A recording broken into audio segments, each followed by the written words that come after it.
What's going on is Anton from AntonDaniels.com.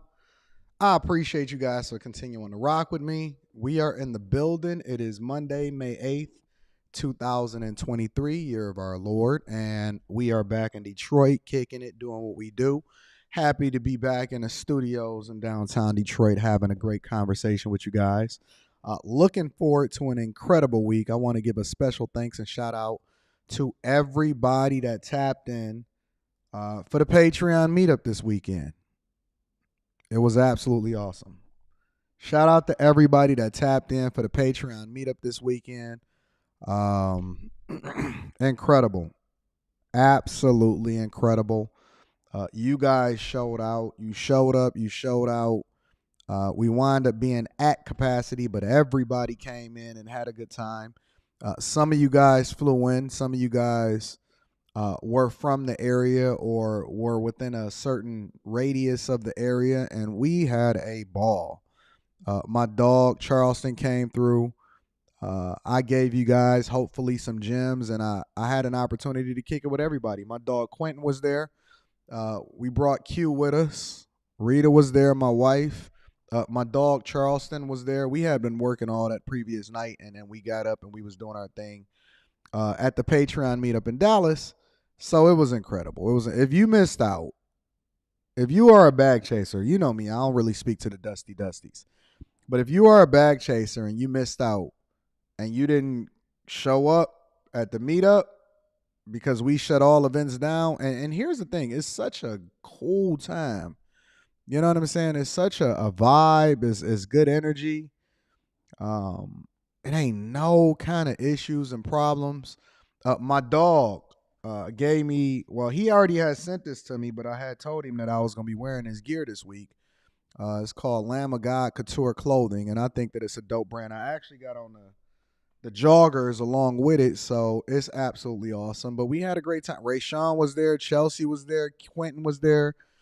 It was a lot of great people that was there. So shout out to y'all. If y'all want to go and get this hoodie and this gear, and he got multiple different colors, make sure y'all click the link in the description to be able to tap into Lamb of God Couture Clothing. Azriel, she was there. So make sure y'all get this hoodie. It's dope. I think that it's awesome, and it was absolutely phenomenal. That link is in the description. All right, so let's get started with the show. First and foremost, make sure that you guys tap into the Patreon. The link is in the description as well as pinned to the top of the chat. And in addition to the meetups where you get to kick it with me in person, see, I'm a real life person and I like to come out and kick it with my people.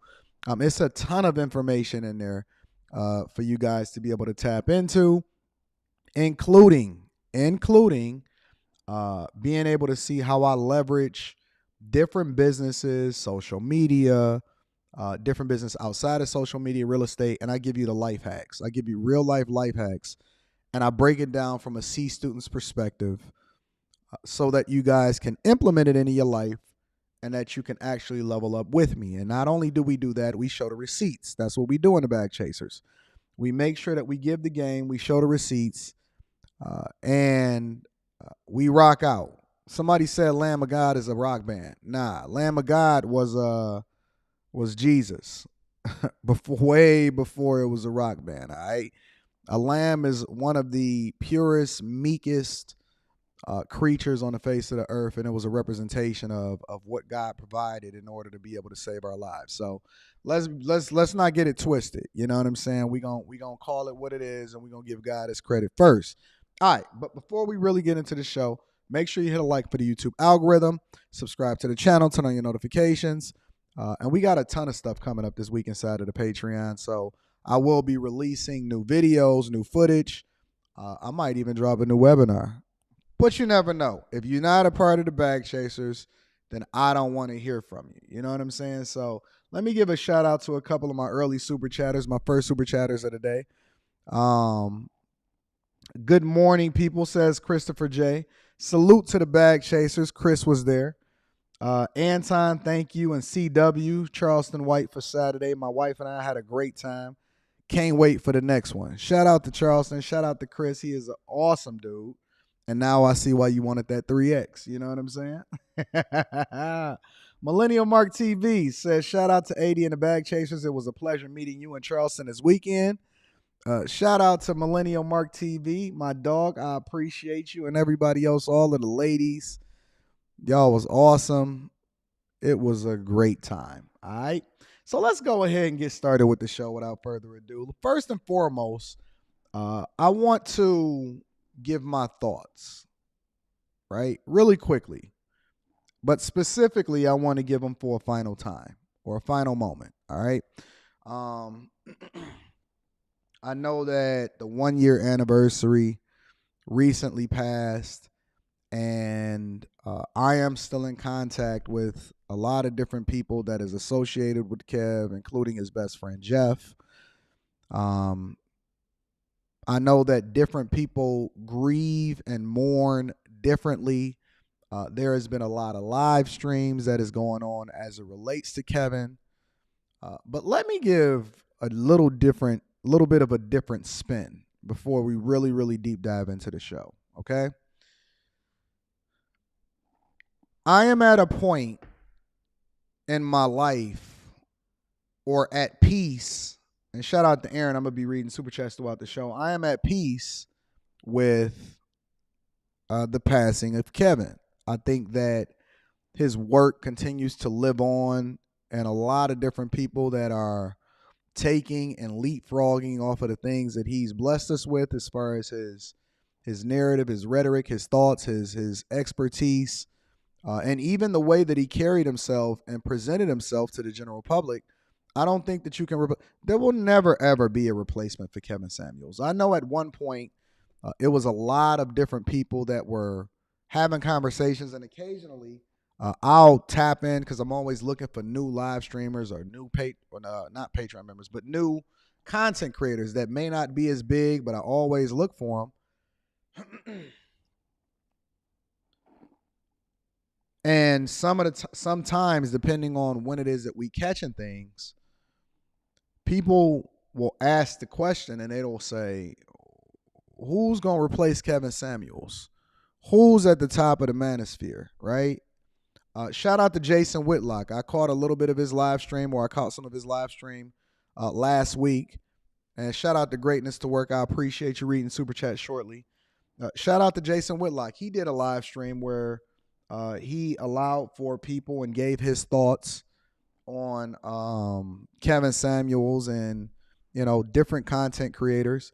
And I don't even consider myself a part of the manosphere. I don't know what the membership terms were. I'm just a person that says what I think. I mean what I say. And I come at it from a different perspective because I think that everything comes back to the money, and there are ways in which you can be successfully in relationships or married, but at the same time, we won't absolve people from being able to take accountability for their actions, right? And so we're going to continue the conversations and we're going to continue to work. But from my perspective, and I can't speak for anybody else's perspective, right? But from my perspective, I have to let it go. Like, I have to let Kev go. I've always lived my life based off of, hopefully, as much as I possibly can. It could be debated, but God ain't done with me yet. Based off of biblical principles. And at some point, you have to let the dead bury the dead, right? For me, it's been a year, and some of the things that I've seen some of the most egregious things happening across social media and the internet, and that there's been some black women that has continued to disrespect Kev and say some of the most vile things that I've ever seen.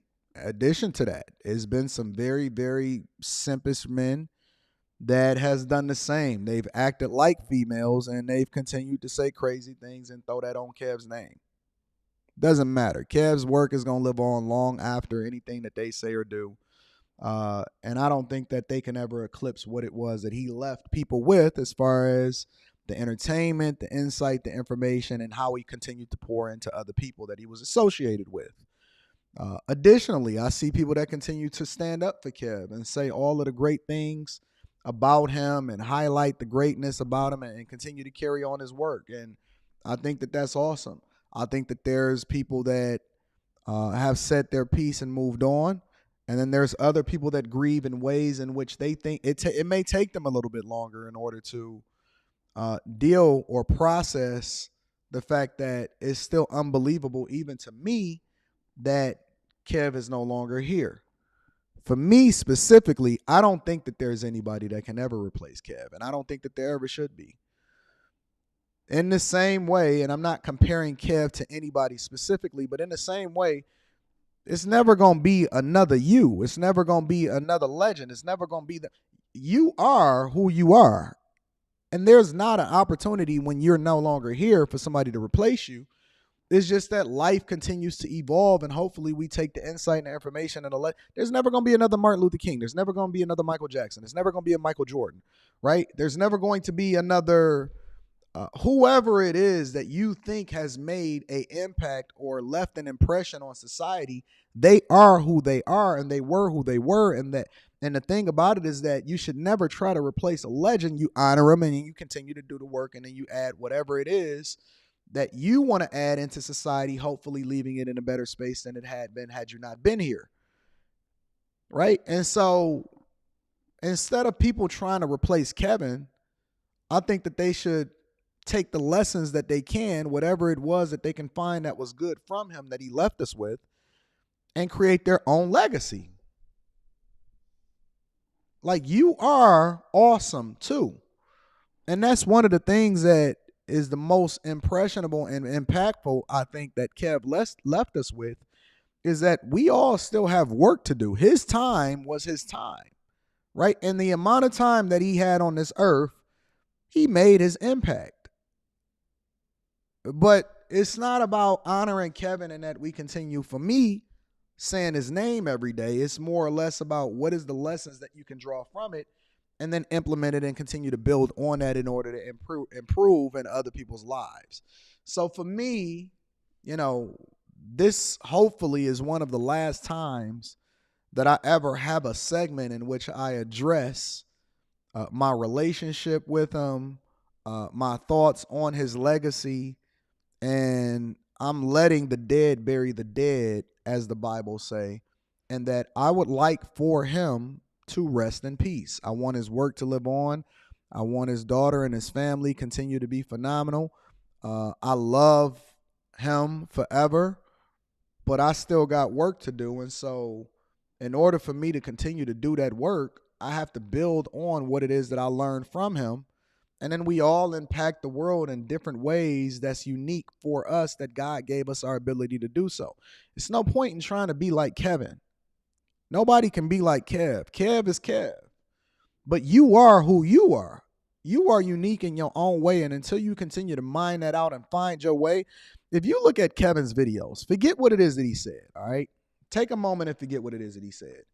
And just go into his videos. If you look at his content, and we used to have conversations, and one of the things that he said was, I leave my content up even from the beginning, and I don't remove it because, it was a growth period. And Kev, it took him some time to really find his footing. But when he caught that wave, he worked. And he didn't let the wave miss, right? Success is when opportunity meets preparation. And so he continued to mine out where his niche was. And when he caught it, he was surfing his ass off, right? And I think that that's really the biggest lesson for a lot of us, in that we have to figure out where our niche is, and the work and what your purpose is not defined by how you feel or a job. It's continuing to do the work, understanding that your purpose is revealed to you through the work. And so we just got to continue to work. We got to continue to do what we do. Hopefully we doing it the right way, and we not getting caught up in no nonsense and no BS long term. We all make mistakes, right? But long story short, for me, I just want to put a cap on this. I want to, I think that Kev was phenomenal, and I want him to truly rest in peace. I have no point in continuing to reference his name, because the impact that he left is hopefully going to be reflected in the work that we do long term. And when my time is up, hopefully you guys are not necessarily looking at me but you're looking at the work that I did and you're utilizing it to continue to level up. So for me, I'm burying it. I hate the fact that I see a lot of these. Every time I see a Kevin Samuels replica channel pop up that's continuing to steal from his family and steal off of his name, I put do not recommend channel. I flag the channel, put do not recommend, and I continue to move on. So for the final time, that's it. Rest in peace, Kev. I love you. I appreciate you. And there will never be another you. And we're going to continue to move on from there. So that's hopefully, and it doesn't mean that I'm never going to not mention his name, but hopefully it's the last time that I ever have to bring his name up in reference to resting in peace, because I just really want him to rest in peace. So salute to the OG. All right. In addition to that, new things popping. All right. So we had a Patreon meetup, and we're going to get into the show right after this. Well, we into the show. But I want to just give my thoughts on this. Brothers, right? Every time I go to a city, and it don't even necessarily have to be Dallas or Fort Worth, Texas, or anything like that. Every time we pop up, I'm getting to the point where me and Charleston talk almost every day. Salute to Dewberry. You was there. We know each other's families. We've been to each other's houses. I've been to his mother's house. His brother, shout out to K White. His sister, I love you, sis. We talk to each other regularly. And, I'm on the plane, and I had texting before I jumped on the plane. And I'm on the plane, and he called me and said, yo, what's up, Twan? I said, what's happening, bro? He said, what you got up for the night? I said, we working.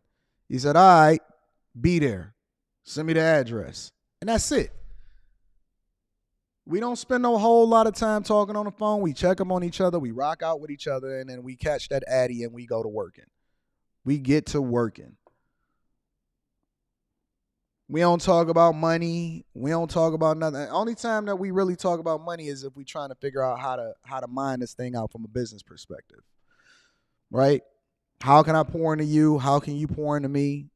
And we just got this dope thing that it just can't be broken. And so as you can see in this picture right here, he also pulled up to the meetup, right? We worked all that night, so I'm going to be releasing that. And for the Patreon, the exclusive for the Patreon, everything that we recorded the night before, because we shot some dope content that night. And then the next day, he was like, hey, man, where's your meetup at? And I was like, oh, we going to be over here or whatever. He was like, bet, I'm pulling up. I'm like, okay, cool. And so, he came in and he kicked it with the people. He took pictures. He showed love. He sat, he was there for a long time, and we kicking it and everything like that. So we talked this morning. We talked yesterday. And this is my guy, man. Him, Dewberry. And you never know. You just never know who it is that you're going to rock out with that shows love and adds value into your life in ways that's beyond the money. That's beyond the money. You know what I'm saying? Like, you're going to run into some people that they only there for the money. And then you're going to run into some people that's there to add value when the money comes with it. And it's a difference. And this is the thing that people don't understand. They think that it's 100% business. Trucker Yell says, what y'all meet up in Dallas? Damn, somebody could have hit me up. Man, I talk about it every morning. You be on Fight Club. You called it every single morning. Trucker, what did you talking about? I say every morning, listen, we got to meet up in Dallas. Check the Patreon. But Trucker Yell apparently believes that he's special, ladies and gentlemen. He believes that we're supposed to reach out to him individually and make sure that Trucker Yell gets a special invite above everybody else in order to make sure that he's supposed to be there. Should we hold Trucker Yell accountable and bring him to the front of the congregation? No? Okay. Let me continue to cook. But brothers, right? And let me tell you the difference between brothers that do, because it's a lot of people that also says, they also say that you can't do business with family. Now, if anybody was there at the Patreon, if anybody was there at the Patreon, and I'm gonna be reading super chat shortly, and some of y'all probably even recorded what it was that I said to y'all and all of that other type of stuff, right? But if anybody was there, you know who I consider my family. My family is not the people that I was born with. My family is not my blood, even though there's some people that are blood that rock with me. But my family is not the people that, it's not black people. It's not my bloodline. It's not the people that share the same last name as me. It's people that's going in the same direction that I'm going. Shout out to Jamal. Jamal was there also, my dog. It's people that's going in the same direction that I'm going in. The reason why my voice sounds like it sounds is because I spent every single moment from the time that I walked into the door to the time that me, Rita, and Q went and jumped into the truck and headed back to the crib. I spent every single waking moment. Rita spent every single waking moment. Q, every waking moment that we walked through the door showing love and enjoy. And it ain't even work. It's like, I love my people. I love my people. I adore my people. And you can do business with family. As a matter of fact, I prefer to do business with family. My contractor called me from the crib and he said, he called me about the house that I'm building. And he said, Anton, this is how much it's gonna cost for us to do the tree cut down and removal and grade and everything and having it done. And it was a pretty decent amount. It was like 5 figures. It was definitely in the 5 figures. It was in the 5 figures. And you know what I did? He said, and this is the guy that I'm recommending, and it's a little bit more expensive, but this is the guy that I'm recommending. And you know what I did? I called Rita. Hold on. I'll tell you exactly what I did. You know me, I'm all about the receipts. Hello? Hey, you busy? Just driving. When my architect and general contractor called me and he told us what he told me what the tree removal and all of the demolition services and everything like that is, what was the first thing that we did? Contacted the person. I don't know if he's in the Patreon or not, but somebody who reached out to us. All right, thank you. As soon as he said it, he named the number. I said, all right, is that what it's going to cost us to actually get it done? And it was a lot of money. He said, yeah. I said, all right, cool. I reached out to somebody that I thought was a bag chaser. And I said, hey, listen, fam. You contacted me and said that you wanted to do this work. He said, yeah. And that is Chris J in the background. And that's Quentin over here in the pink shirt right here too. That's Quentin. And he said, yeah. I said, listen, if you want the job, if you want the contract, then I don't be looking for no discounts. I don't looking for none of that, right? I said, if you want the job or you want it, it's yours to turn down. It's yours to turn down. If you want the job, because I prefer to give the contracts and the work and the money and the opportunities to the people that I consider family, the bag chasers. It's his to turn down. Now, if he's not available, then we move on and we go with the guy that my contractor recommended in the first place. But the first thing that I'm gonna do is I'm gonna call my people, and I don't ask for discounts. I don't ask to give me the hookup, or if you want this and that. I don't do none of that. I pay full price. And so the first thing that I do is I always tap in with the people in order to make sure that my people can bust down the bag first.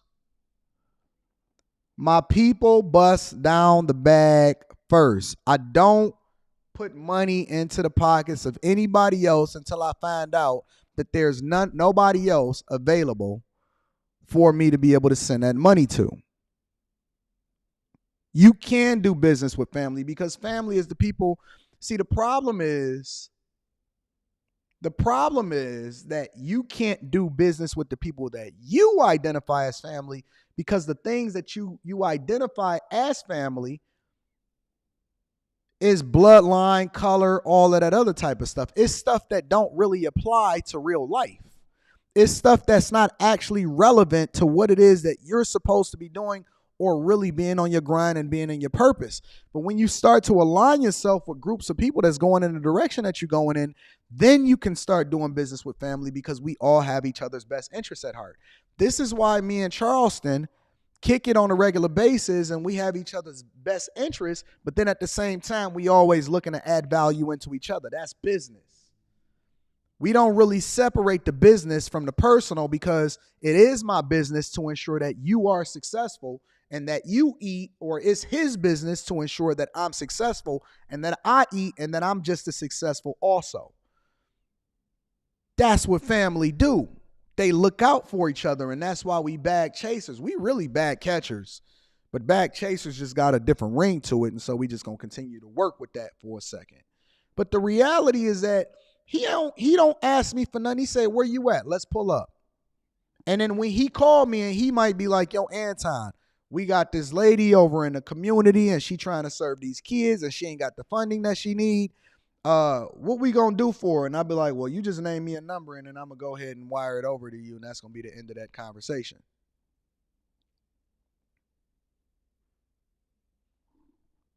That's what we do. We run the checkup with each other. We get money with each other. We pour into each other. We make sure that each other is taken care of, and that's what family is. So if you looking to rock out with a group of people that's going in the direction that you're going in, and they not misusing you, because it's okay to use each other. And I actually got this from Charleston. He said this, and it always stuck with me. He said, "Listen, it's okay for us to use each other. It ain't okay if we misuse each other." And that's what your family is doing because they don't really have your best interest at heart. He said, "Anton, it's okay for people to use each other. It's not okay for people to misuse each other." It's not okay for us to misuse each other. That's the difference. So when you see people that you want to add value into first, and then y'all bust down the bag together, it's different because y'all got each other's best interests at heart. So if you decide that you want to rock out with us, if you want to tap into the next meetup, I'm actually going to be announcing that soon, very, very soon. I'm announcing the next meetup very, very soon in the location because when it get warm outside, we got to hit the streets, right? We taking flights. We got to kick it with each other. We got to continue to add value into each other, and we got to rock out. So I got a couple different cities that I'm trying to figure out through. I narrowed it down to 2 cities. I actually might drop inside of the Patreon. As a matter of fact, I'm gonna drop a poll today inside of the Patreon. I'm gonna put the poll inside of the Patreon for y'all to actually determine what our next city is, between 1 or 2 cities. All right. So that link is gonna be in the description to the Patreon as well as pinned to the top of the chat. Let's get into the real part of the show that I'm looking forward to. And let me preface this by saying, because I want to get into Dr. Umar Johnson. Let me read the super chats first. Shout out to Aaron. Aaron says, "Salute back chasers. Anton been in the gym, I see. Peace and blessings, people." Shh. Yeah, y'all seen me at the Patreon. Y'all was like, "Where's this guy that everybody keeps calling a big fat guy? Or a short fat guy? Where's this short fat guy at?" Because I was sexy. I had on my old school Sergio Tashinis, my 80s drug dealer look. And y'all was feeling a certain type of way. I seen some of y'all looking at me. I said, Rita, keep them off me. Keep them off me. I see the ladies is eyeing me. They keep on looking down and going back up and then going back down and going back up. We in the gym, baby. And we looking good. Summertime fine. Looking beautiful out here in these streets. So shout out to y'all. Appreciate the super chat, Aaron. Greatness to Work says, "Had to show love this morning. Good dude, good spirit, show love coming through the city.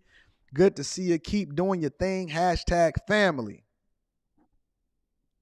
Hashtag family. Shout out to Greatness to Work. I appreciate you. Elliot Jackson says, "Much love, AD. Had Army drill, couldn't make the meetup, but I'm on the next one, Bag Chasers. If you got people telling you your dreams are too big, find a new circle. Only you know your true limits.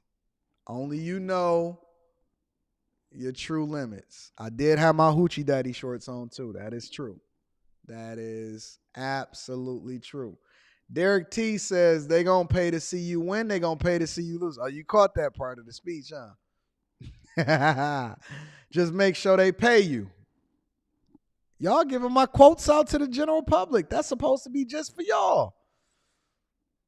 That's supposed to be just for y'all. I told my people, I said, listen, they gonna pay to see you win, and they gonna pay to see you lose. Just make sure that they pay you. Y'all was ready to run through a fucking wall after we had that speech. DJ Kane says, good morning. Just joined the chat. We missed you in Dallas. Have a great day, Kangs. Shout out to DJ Kane. Colorado Rick in the building says, I asked Dr. Boyce if he would have a public conversation with you and he ignored me. Yeah, I know. We know what Boyce is talking about. We know what Boyce is doing. We're going to address that shortly. Shout out to Cliff says, Anton ain't hitting up the Wall Machine Incorporated, but you in Canada. You in Canada. I don't know. We'll talk about it, Cliff. We'll talk about it in a minute. Plato says, could you do more videos like the one-on-one cut your hair video because others might see themselves in him and make the change? I make the link available for y'all to be able to cam up and had conversations with me on Friday and say anything that y'all want to say. He just the one that had the courage to be able to come up and talk to your boy. Aaron says, we got to hit Boston. I'll make sure it's popping. Shout out to Aaron. He was in the building. All of my chasers, again, link is in the description as well as pinned to the top of the chat. Let's get into this Umar Johnson conversation. Oh, and let me read this last super chat. Shout out to my dog, Patrice Jean Baptiste, says, appreciate the Follow God, Not Culture hoodie recommendation. I'm hoping your merch drops soon. It's coming. Listen, Q and Rita was giving me, when we left the meetup yesterday or over this weekend, Q and Rita was giving me the third degree about not having my merch all the way available. So I got to get on top of that. So shout out to Q and Rita and shout out to Patrice Jean-Baptiste. I appreciate you for the super chat. Read them throughout the show. All right, so Dr. Umar Johnson, right? Dr. Ifan Tuday, what do you call himself? Dr. Ifan Tuday Johnson. Shout out to Ray Sean. I'm going to be reading that super chat shortly. Ebony Williams was on the Breakfast Club, right? Pretty boy, I'm definitely going to read that super chat shortly. Ebony Williams came on the Breakfast Club, and her and DJ Envy got into a very, very spirited conversation. Now, let me say this. I think that the thing that Ebony Williams was communicating on the Breakfast Club, in which the Breakfast Club is real sticky about playing their videos on YouTube. Never worried about a copyright. I don't get copyright strikes. But they just sticky because then they want to demonetize the video that you got and all of that. And so we choose not to actually play the Breakfast Club interview or break that down, because I would love to break that down for the people, because I actually agreed with Ebony Williams way more than I agreed with Charlamagne the God and DJ Envy. But it was a completely different conversation than what it is that she was talking about with Ayanna Van Zant. Let me say that again. I actually agreed with Ebony Williams and her take on black people running in the Victim Olympics, because that's a completely different conversation than whether or not you would date or look down upon a dude that is working every single day and honoring a bus driver. The conversation that she had on the Breakfast Club is much, much different than the conversation that she was having with Ayanna Van Zant. And when I looked at the video, and I was actually paying attention objectively to understand what was being communicated, what it showed me was that DJ Envy was absolutely in his feminine energy. And Ebony Williams washed him.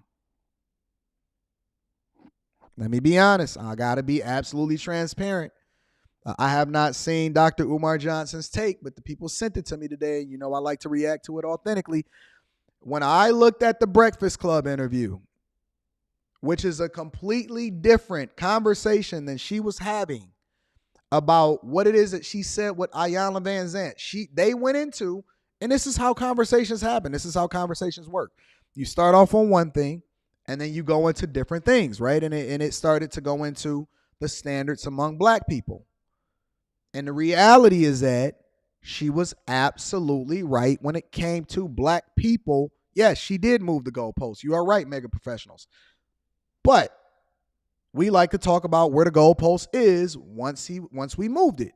And what I seen happen between DJ Envy and Ebony Williams, even though she was in her masculinity, even though the way that she talks and how she operates is not the type of woman that I would be around or associating with, because there is no femininity in that.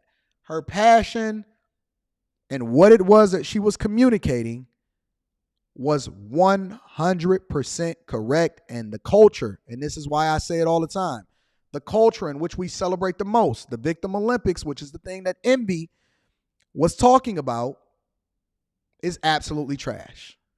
It's absolutely trash. So I want to play this Umar Johnson conversation, in which I have not, shout out to Michael Thompson, shout out to all of the super chatters. I'm definitely going to be reading those shortly. I want to play this conversation from Umar Johnson because I think that Umar Johnson is the most hilarious and entertaining person for me to be able to react to objectively. I want to play this conversation from Umar Johnson, and he's apparently giving his thoughts based off of the cover photo of what he's seen from Ebony Williams as far as her conversation with DJ Envy on The Breakfast Club. Make sure you hit a like for the YouTube algorithm. Subscribe to the channel and turn on your notifications. No spaces. She absolutely washed him. She absolutely washed DJ Envy. Before we get into this,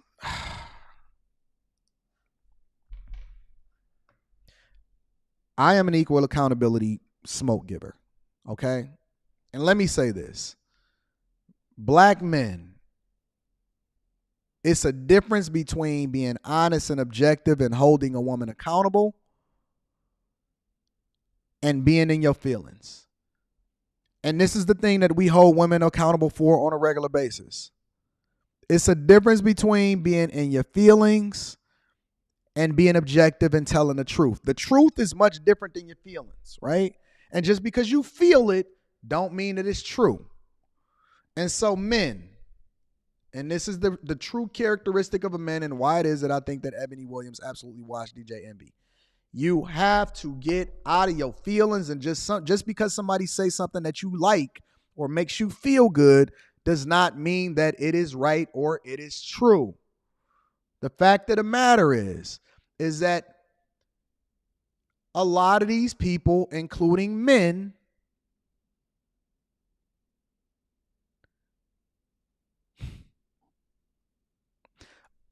are running in the Victim Olympics.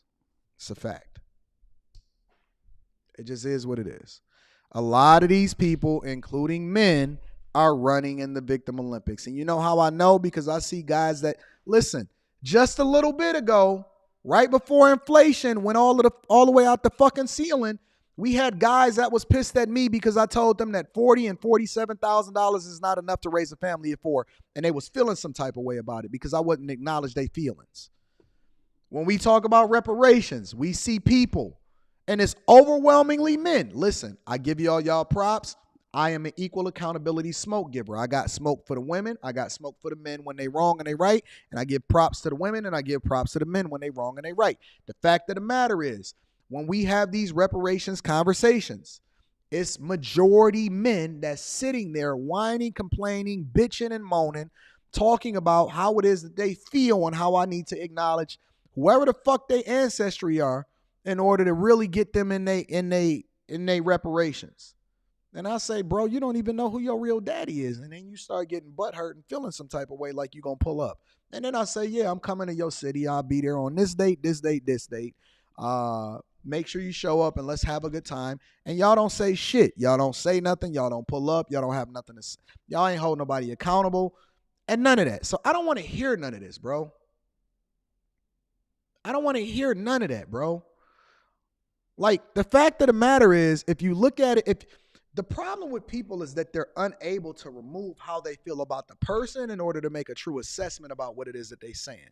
If you separate how you feel about the person from what it is that they're saying, then you can start to chew the meat and spit out the bones. Then you can start to chew the meat and spit out the bones.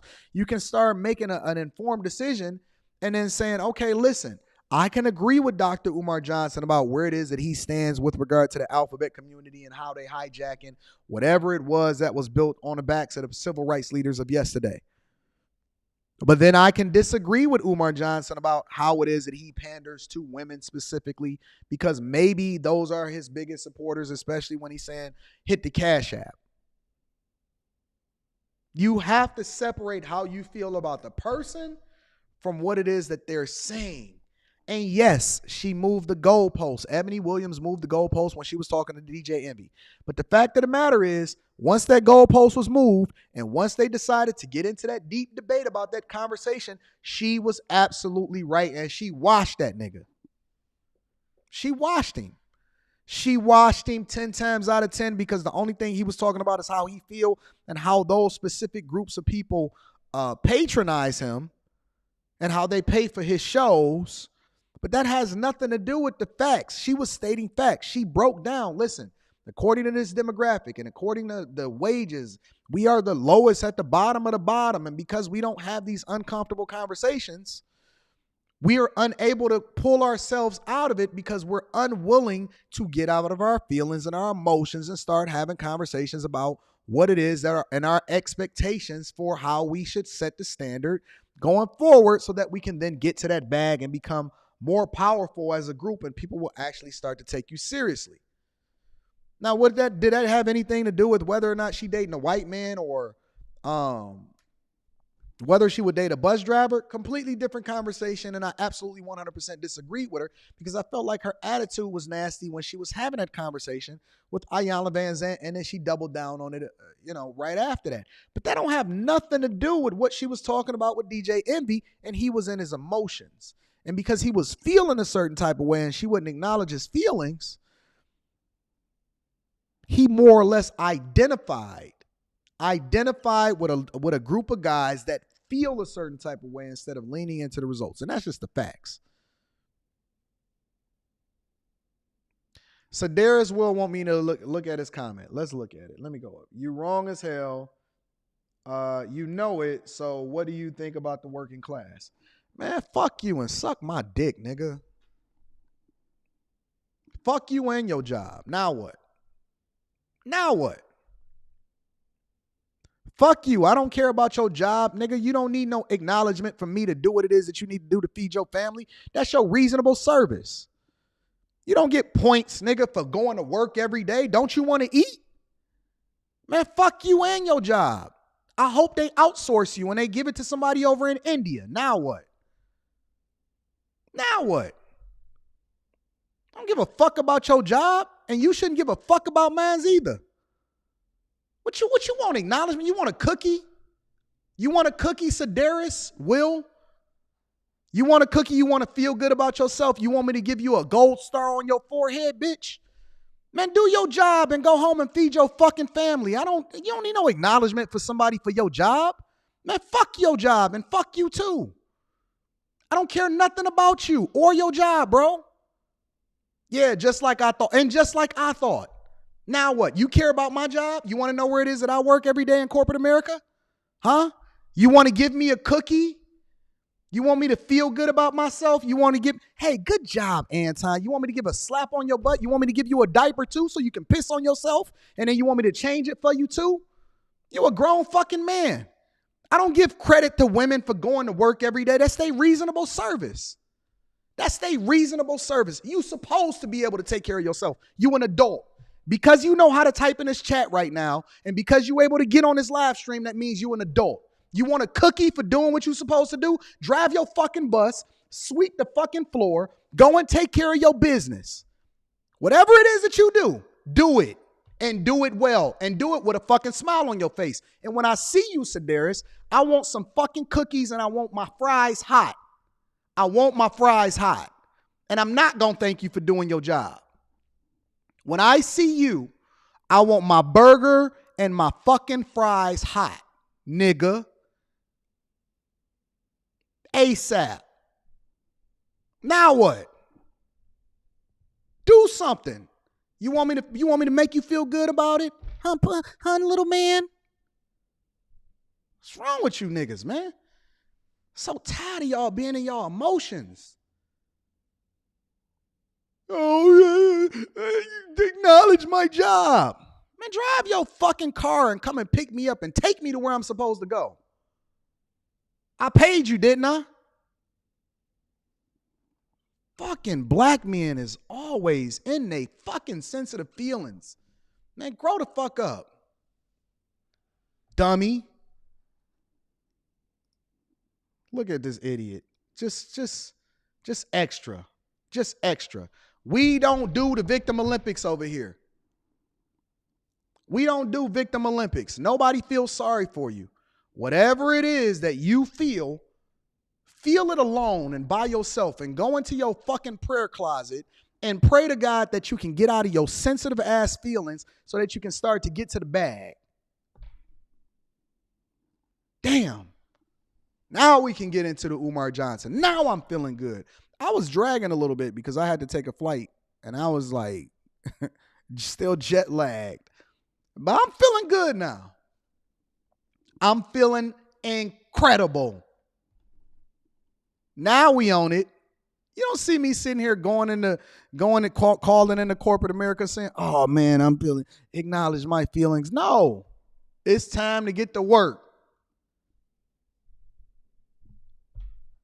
A fucking avatar with a letter on their name, thinking that they're going to get me to hold them accountable. Man, suck my dick. Backwards, nigga.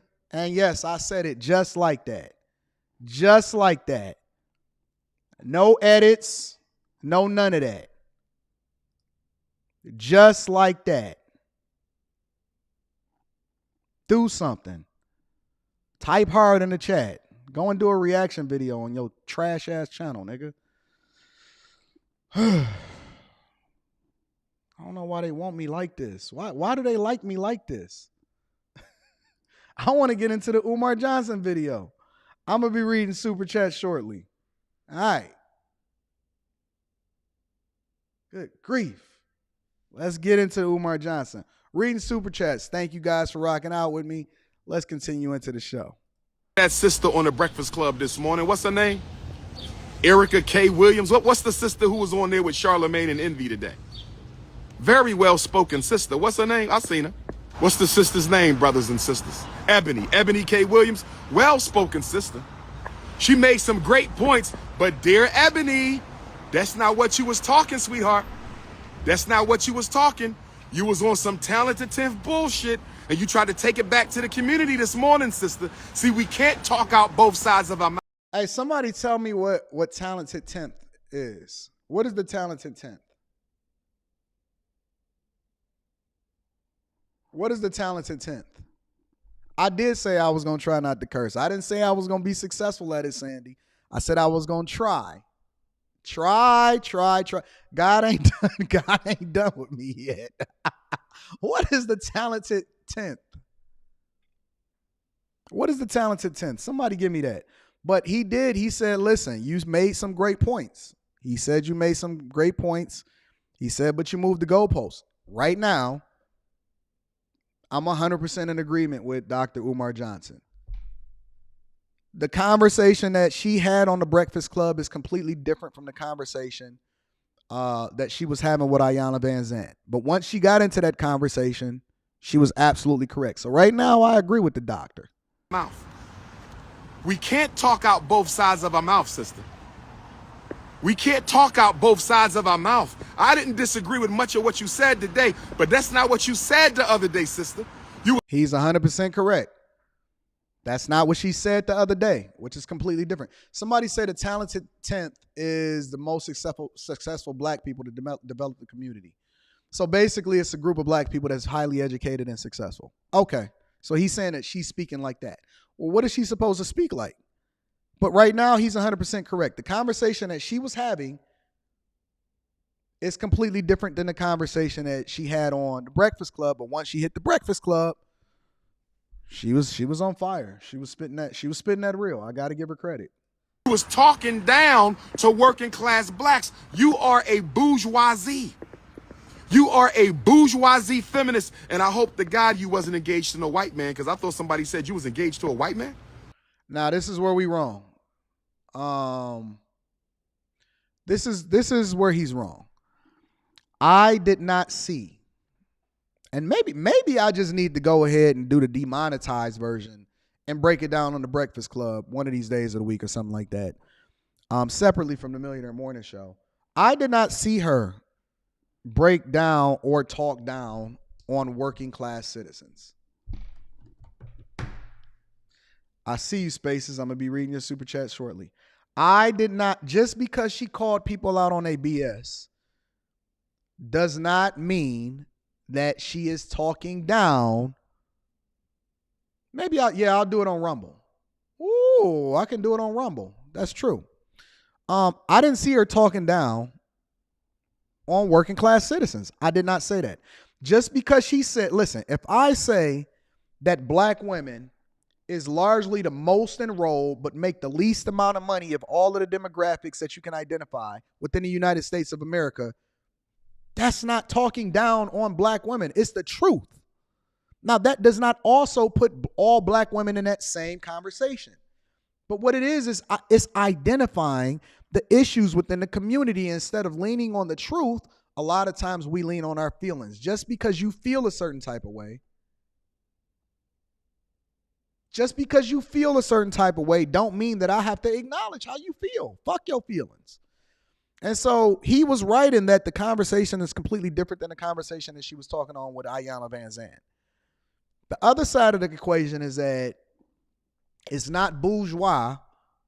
It's not bourgeois to say that these are the facts, these are the statistics, and we got to do better. Now he going into whether or not she was talking to a white man. This is the Umar that I like. Eric Ebony, I better not find out your ass was swimming in the milk. If I find out your ass was swimming in the milk, I'm going to lose a lot of respect for you, sister.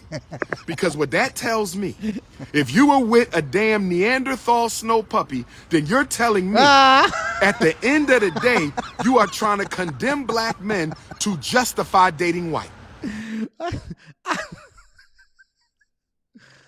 Yo, hold on. I have never heard of a snow puppy. Is that the name that Dr. Umar Johnson give to white men? I know he called white women snow bunnies. He called black women that wear wigs and stuff and that dress like white women, he called them snow sisters. I have never heard of a snow puppy.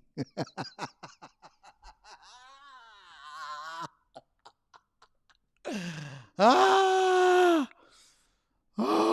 my God. Dr. Umar Johnson is the funniest dude on the internet unintentionally.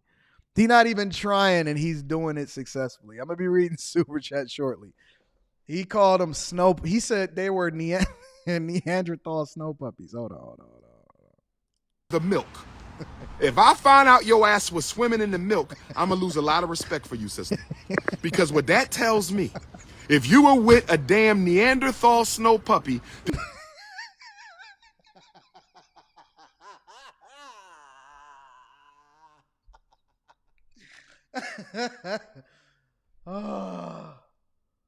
I can't wait to call somebody a Neanderthal snow puppy. I can't wait to call Umar Johnson. What if Umar Johnson and Charleston White was in the same room together? I would spend any amount of money to be able to get that popping. I'd spend any amount of money to be able to get Dr. Umar Johnson and Charleston White in the same room together. Then you're telling me, at the end of the day, you are trying to condemn black men to justify dating white. If you are an interracial dater, if you are a bunny hopper, then what you are telling me is your whole diatribe, your whole rant against black men driving the bus was a justification so you can date a white man. This is where Dr. Umar lost me. Think about it, y'all. Think about it. Pay attention to what's being communicated here. And this is a strategic move from people that would rather justify their argument instead of focus on what was actually said. Now, I'm going to rewind it because I caught something and y'all might not have caught it. All right, listen. Your whole rant against black men driving the bus was... That's not what she said. The question was asked to her, would you date a man that's driving a bus? Now, I disagree with her sentiment. I disagree with her demeanor. I disagree with her perspective. I disagree with her attitude. I agreed with her perspective and her stance when she was talking to DJ Envy. But the one word that was added in there, and this is what black people do on a regular basis, the question was never about a black. That word was not a part of the question from Ayanna Van Zandt. She said, would you date a bus driver? He's adding words. He's adding words in order to make it a black and white conversation with regard to relationships.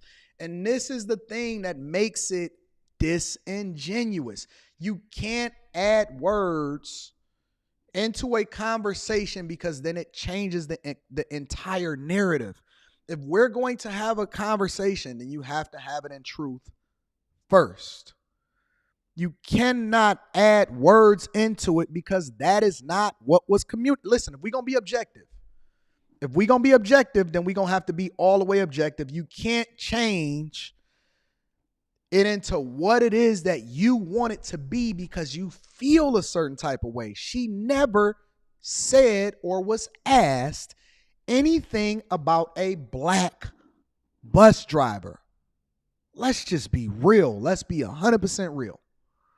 She asked him, would you date a bus driver?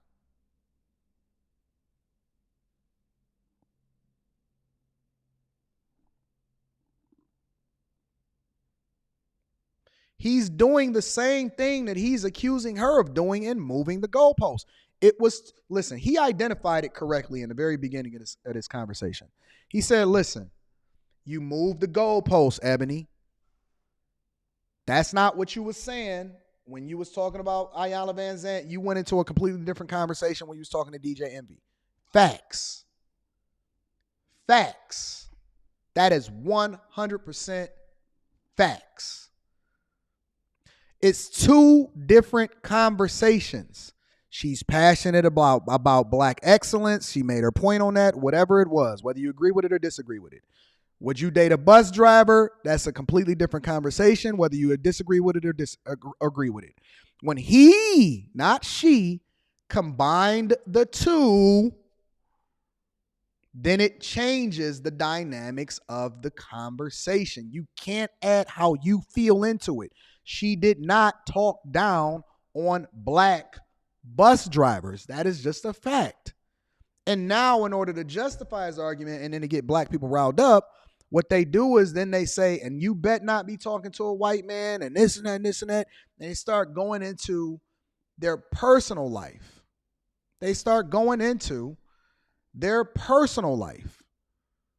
And then they say, you use the fact that you possibly talking to a white man in order to talk down on black bus drivers. Come on, man. It's not fair. Because I don't like it when people do it to me. So I have to call it for exactly what it is. Now, here's the question that I got for you guys. And I ask you guys all the time.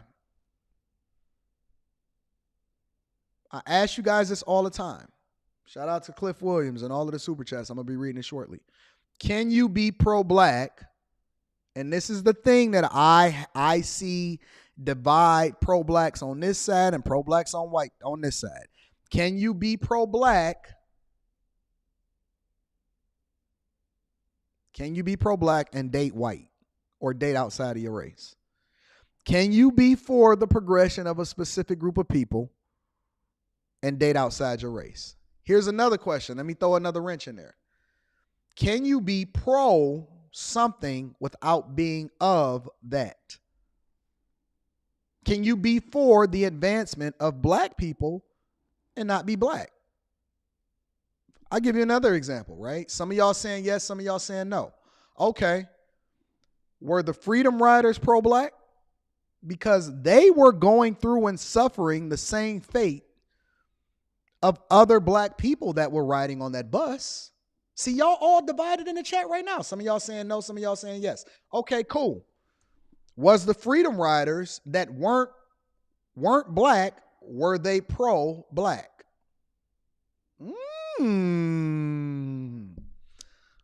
Oh, I might have to save this conversation. I might have to save this conversation for Friday. Were they for and pro the advancement of black people, even though they weren't black, and they were willing to suffer for it and die for it as a result of it?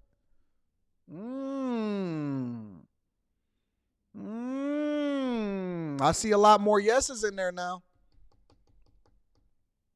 I see a lot more yeses in there now. First, it was real divided. It was no's, yes, no's, yes. Now I see a lot more yeses in there now that we adding some more context. Okay. All right. I'm gonna ask that question for Friday. Thank y'all. I'm gonna continue. Let's continue.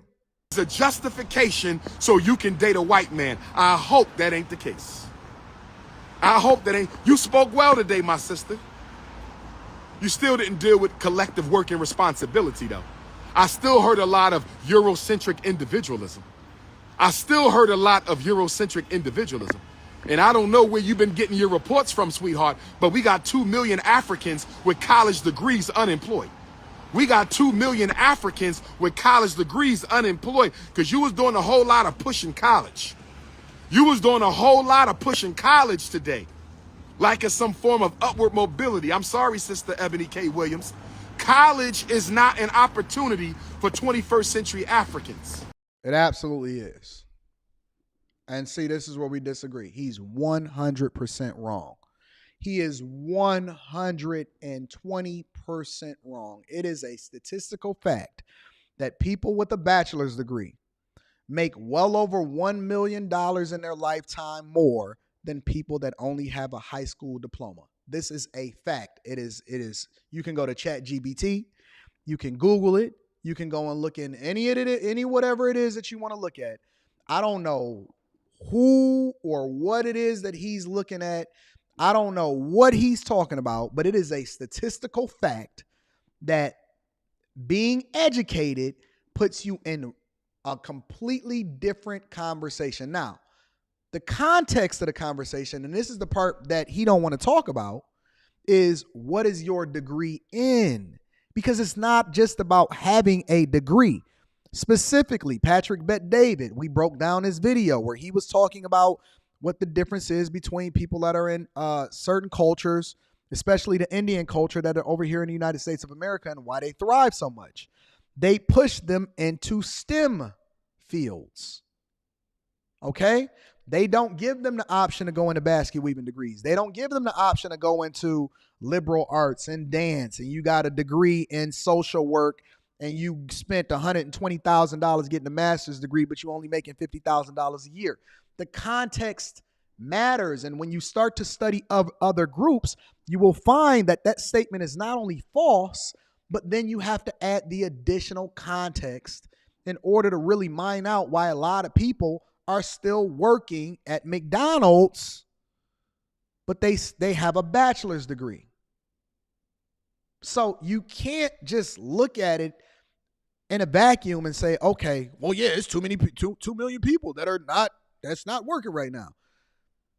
If you want to look at the data and you want to look at the statistics, it may be a bunch of people that are underemployed, but it's not a huge unemployment rate. And the jobs that you are available for, or the jobs that you qualify for, are then going to help determine what it is that you are successful at. But it is a fact. And you need to go to college in most instances, not all, You should go to college and specifically get a degree in a STEM field in order to continue to push your family up, because it is a great investment to invest in yourself that then generates the revenue that you are allowed to invest in. And then that's where you build that generational wealth at. Okay? Okay? So he's wrong on that, in my opinion. College is not an opportunity for 21st century Africans. It's putting us into debt to the banks, my sister Ebony K. Williams. So where is your solution for collective group economics? I didn't hear none of that. All I heard was European, Eurocentric, pull yourself up by your bootstraps, individualism. That's all the hell I heard this morning. I wish I was there. I wish I was there.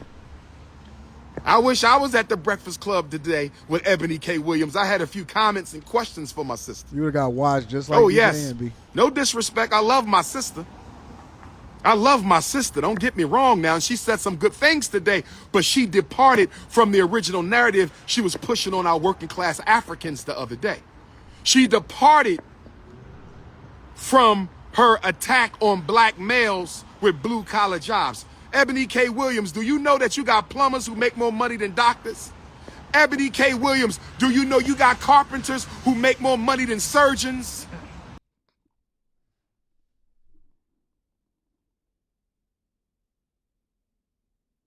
I'm not going to speak on that because I'm not quite sure how true that is. That's a stretch. That is a stretch. I don't know what the hell he talking about. If I got a young man that I'm mentoring and he asking me, "Hey Anton, should I become I know that I'm going to be successful at both of these. Should I become a carpenter or a surgeon?" I'm going to tell him, go ahead and become a surgeon, big dog. I'm going to tell him to go ahead and become a surgeon, big dog. That is not looking down on any carpenter. They ain't looking down on anybody doing what it is that they do. That's a stretch. That's a stretch. And just because there's some doesn't mean that it speaks to the majority. But let's continue. Ebony K. Williams, do you know you got chefs who make more money than engineers?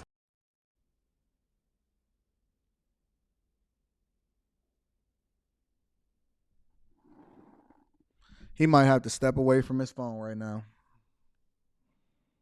He might have to step away from, I don't know what he's talking about right now. I have no clue what this meant, honestly. And listen, I could be like so out of touch with salaries for chefs.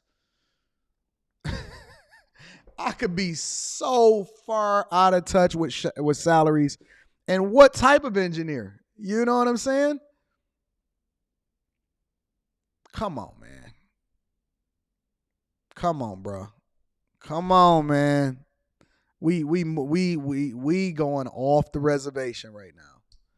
We are going off the reservation right now. Let's come on, man. Maybe I'm out of touch. Maybe I'm so far out of touch that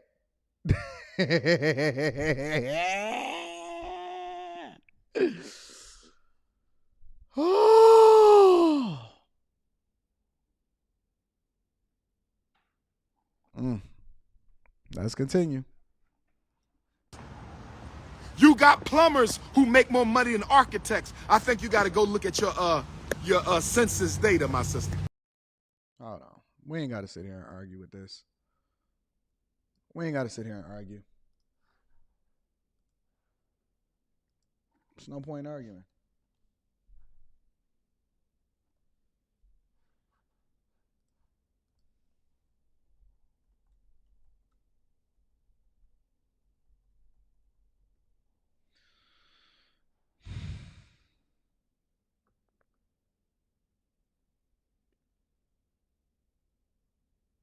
Average chef salary in the United States of America is somewhere between $25,000 and $80,000. Okay. I'm not even going to add no additional parameters. I'm not going to say what type of engineer and all of that.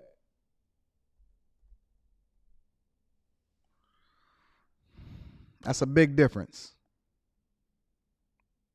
That's a big difference. That's a huge starting point and difference.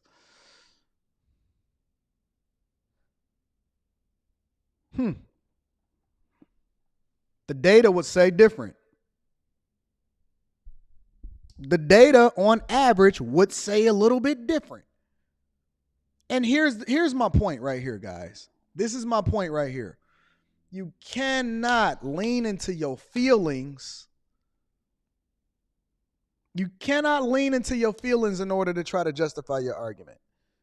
Because if we're talking about the majority, right, then we have to then say, listen, we need to push our kids into the thing that gives them the best chance to be successful. STEM fields. STEM fields. Why wouldn't we put ourselves... Man, this is silly. This is a dumb argument. I don't even know what we're talking about right now. Let's continue. We're going to finish the video. Don't worry. We in here, Dr. Umar. We in here. We in there like swimwear. You got to go look at your census data, my sister. You got to go look at your census data a little bit better, because I heard a whole lot of Eurocentric, pull yourself up by your bootstraps individualism. I didn't hear a single group solution on that conversation today from Sister Evan. I didn't hear a single group solution. No worries. We're going to do a comparison. Let's go ahead and do this is what y'all wanted. This is what y'all asking for. This is what y'all asking for. This is what y'all asking for. We going to get into it. All right. Y'all want to do it. What'd y'all say? Surgeon, average.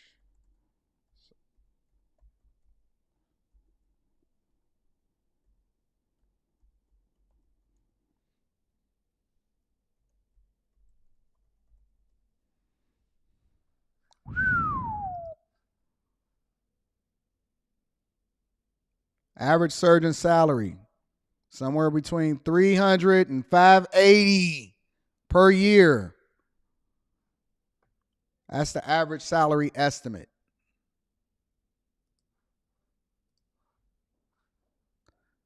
Average salary of a surgeon is $340,000 a year. What was the other one? A plumber? Plumber.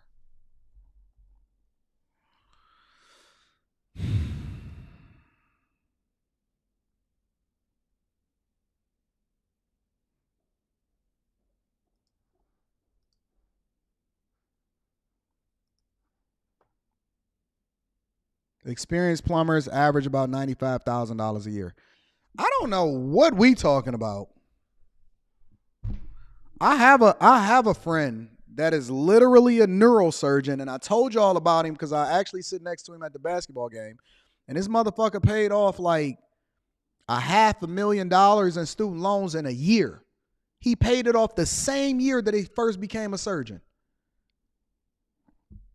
What is he talking about? Like I said, I could be wrong. I could be wrong. I could be 100% wrong. I'm going to read Super Chat shortly. Don't worry. I could be 1,000% off, but this is a wild conversation. This is a wild conversation. I'm just keeping it real. Keep it real with I'm just keeping it real. No disrespect. I respect my sister. Very articulate, well-spoken, but I don't hear a lot of conscious energy coming from her. A lot of my middle-class, bougie black sisters, they on that individualism, Europeanism. How come the conscious community is always broke? That's all I'm saying. How come everybody that's conscious is broke? Peace, Baba. I'm going to get with you in a minute. I saw a lot of European individualism, brothers and sisters. Where the group solutions at? Oh, just go to college and get yourself a job and save your money from your bus job and open up a business. Where the is the group solutions at, Ebony K? Are you related to Tasha K? Where the group solutions at? In order to be successful as a group, you have to be successful as an individual. But I digress. Where the group? I ain't hear a single group solution out that sister's mouth this morning. Not a single group solution. A whole bunch of feminism and European individualism disguised as collective work and responsibility. You can fool some of the people all the time and all the people some of the time. You can't fool King Kong consciousness none of the time. I'm not going for it. Honestly, I think it's just, this is all emotion. This is just all emotion, right? And so when you start to remove all of the different parameters in order to have an honest conversation, it changes the dynamic. This is all emotion talking right now. Let me read the super chats. See what the people talking about out here in these streets. Ray Sean says, Anton getting fit. Shh. Also, a gentleman once said, if you can't be used, maybe you're useless. I want to be useful. Shout out to Ray Sean. Absolutely showed up this weekend with his muscles out. Trying to have Anton's taking pictures with his boy. Pretty Boy 79 with the 20 ball says, man, will you ever make it to North Carolina? I will make it to North Carolina. Y'all want me to come through to North Carolina? Y'all want me to do a Patreon meetup in North Carolina? All right, we'll put it on the table. You know, I'll let the people vote.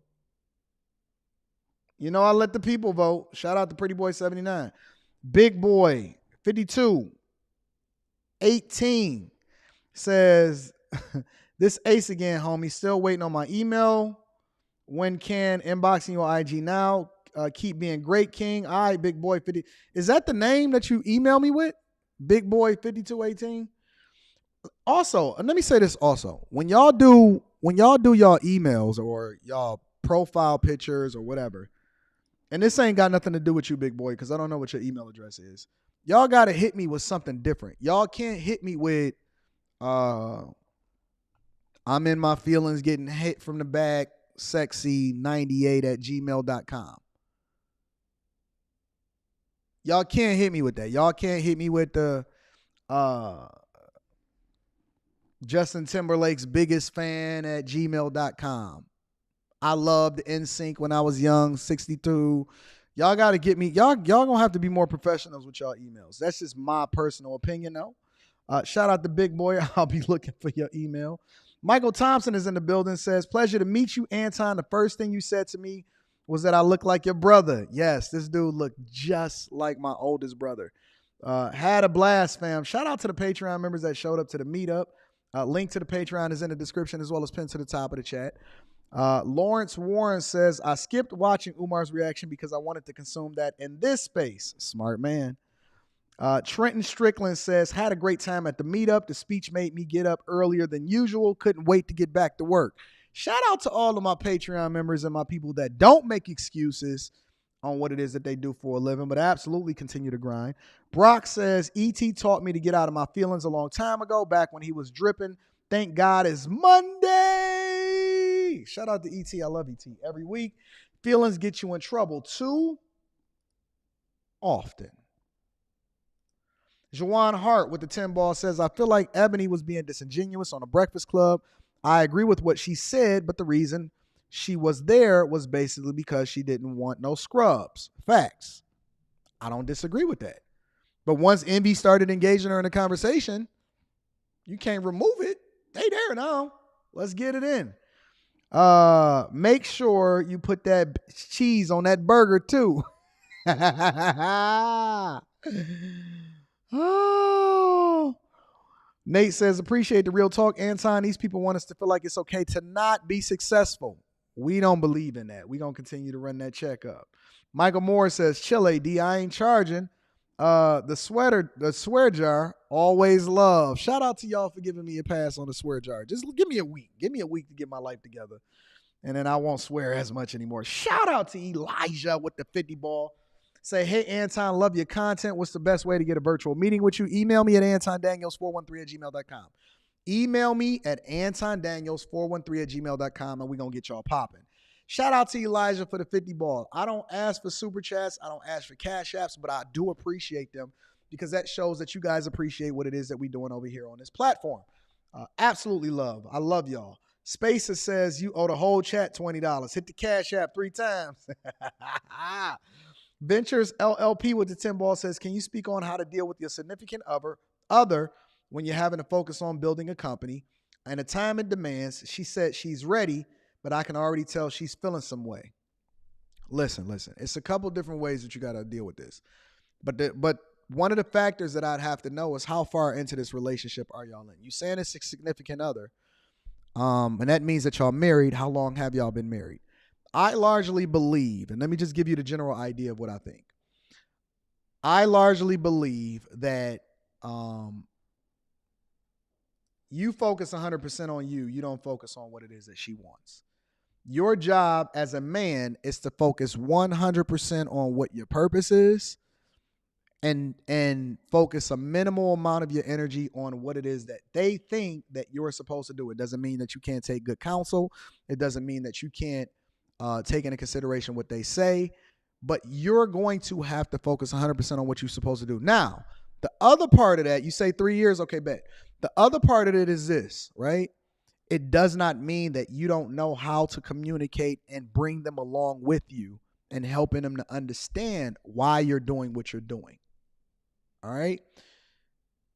The hard nose, I got to take care of business is cool, but you can communicate anything to anybody if you do it the right way. So let me give you an example. Me being married means that I'm able to pay attention to, once I'm paying attention to who my wife is, her mannerisms, when she's feeling a certain type of way, right? You have to have that balance. And the balance is, how are you bringing her along? Do she feel like she a part of what it is that you're doing? Do she feel like she on an island by herself? The communication is the tool that allows for you to be successful in the relationship. The grind is what allows for you to be successful in your business. So I would come to my chick and I would say, hey, listen, let's talk. What are you thinking? What do you feel? And so I'm just checking on her. It don't cost me nothing to check on her. It don't cost me nothing to hear what it is that she has to say. It don't cost me nothing to be able to communicate. And then I would tell her, after she tell me her thoughts, I would say, listen, we here now, we right where we are.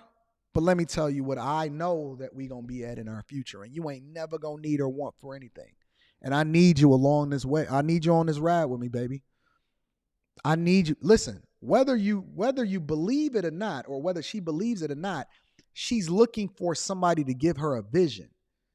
She's looking for somebody to give her some insight. She's looking for somebody to give her a purpose. And when you give her a purpose, then she starts to really, really buy into. She will go to the end of the earth for you. She will crash out for you. She will die for you. She will be on the front line for you if you give her a vision and you give her a purpose. But if you make her feel like she's alienated, you still have to understand that women have this nurturer spirit. And women have this need to want to pour into you. They have a need of wanting to always service, and they want to be of service. They want to be used. They're a Swiss Army knife. But what you're going to have to figure out is how to communicate it effectively to her.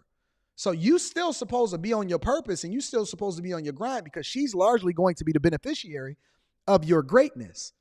The other side of it is how are you making her feel like she's a part of what it is that you're doing?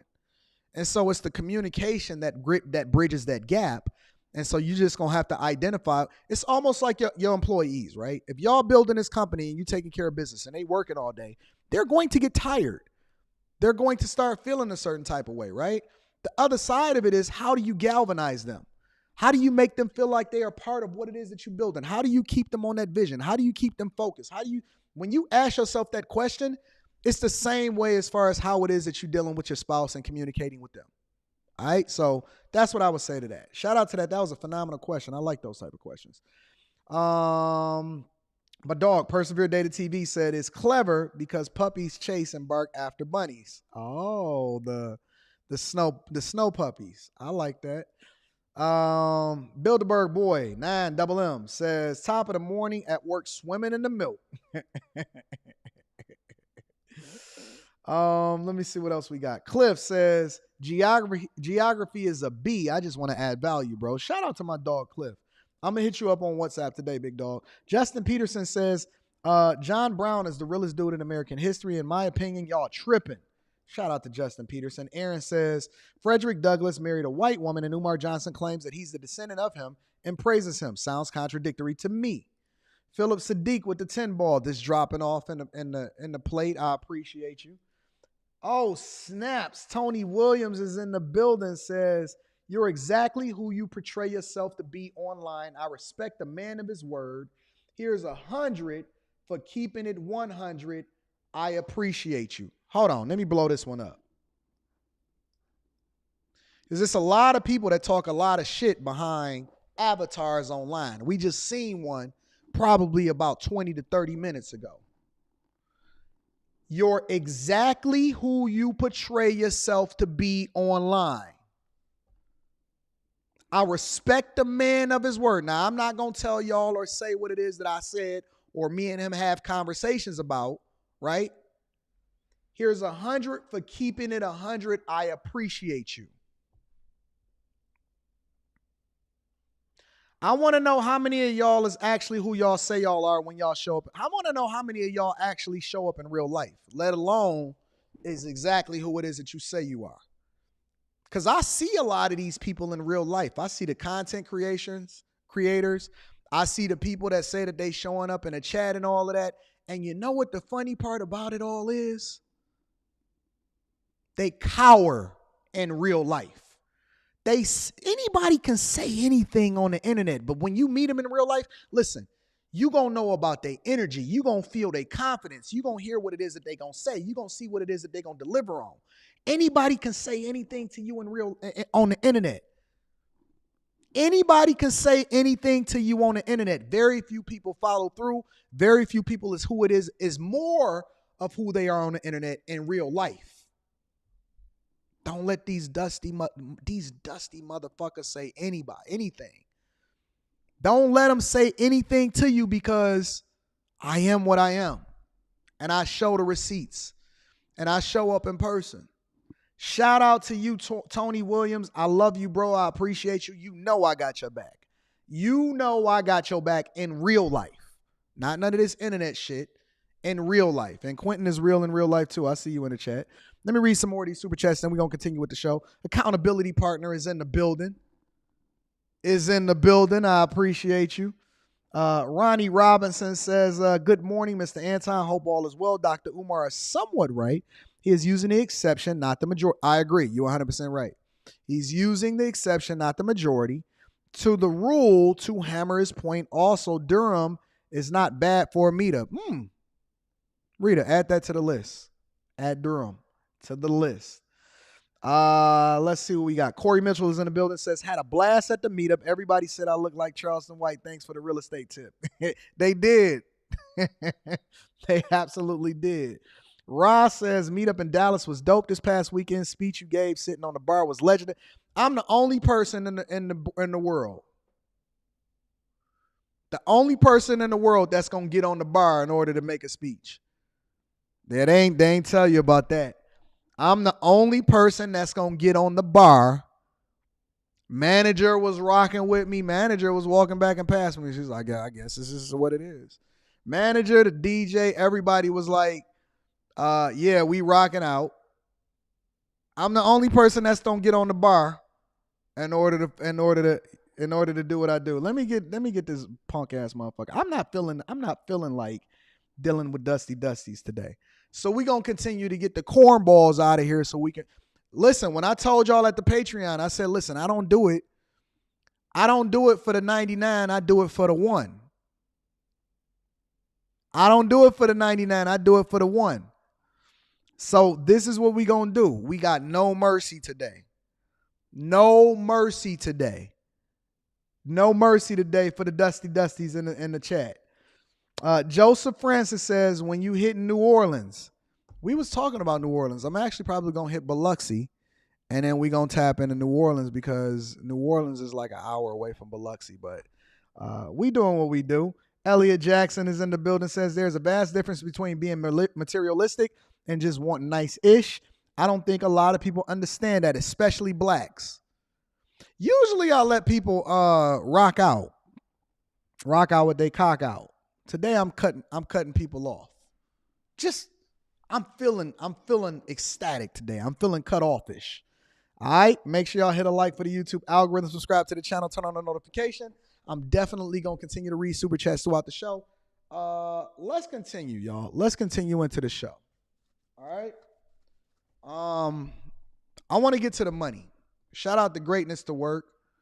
Shout out to Greatness to Work. Hold on, let me read this last super chat, and then we're going to continue to read super chats throughout the show.